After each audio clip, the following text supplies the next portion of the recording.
മാസങ്ങളോളം ആലപ്പുഴക്കാരുടെ ഉറക്കം കെടുത്തിയ കുറുവാക്കള്ളന്മാർ പ്രതികളായ മോഷണക്കേസുകളിൽ നാളെ കോടതി വിധി പറയുകയാണ്. സംഘത്തലവൻ കട്ടുപൂച്ചൻ, സന്തോഷ് സെൽവം തുടങ്ങിയവർ പ്രതികളായ 3 കേസുകളുടെ വിധിയാണ് ആലപ്പുഴ 1ാം ക്ലാസ് മജിസ്ട്രേറ്റ് കോടതി പ്രസ്താവിക്കുന്നത്.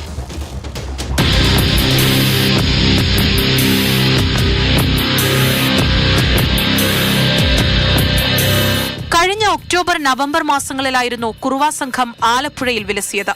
മുഖംമൂടി ധരിച്ചെത്തുന്ന അർദ്ധനഗ്ന സംഘം വീടിന്റെ പിൻവാതിലിലൂടെ അകത്തുകടന്ന് കവർച്ച നടത്തും.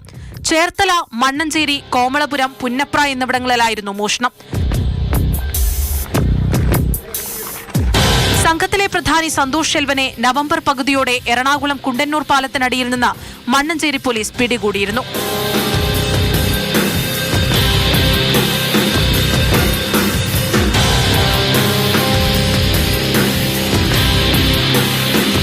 സംഘത്തലവനായ കാട്ടുപൂച്ചനായി പ്രത്യേക സംഘം അന്വേഷണം തുടർന്നു. ഒടുവിൽ മാർച്ചിൽ തമിഴ്നാട് മധുരയിൽ നിന്ന് ഇയാൾക്ക് പിടിവീണു.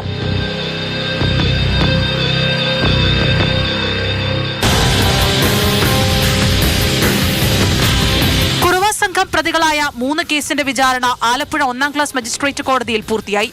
കട്ടുപൂച്ചൻ ഉൾപ്പെടെയുള്ളവർക്ക് തടവ് ശിക്ഷ ലഭിക്കുമെന്നാണ് പ്രോസിക്യൂഷന്റെ പ്രതീക്ഷ. എന്നാൽ തെളിവുകളുടെയും മറ്റും അഭാവത്തിൽ കുറ്റവിമുക്തരാകുമെന്നും പ്രതിഭാഗം വിശ്വസിക്കുന്നു.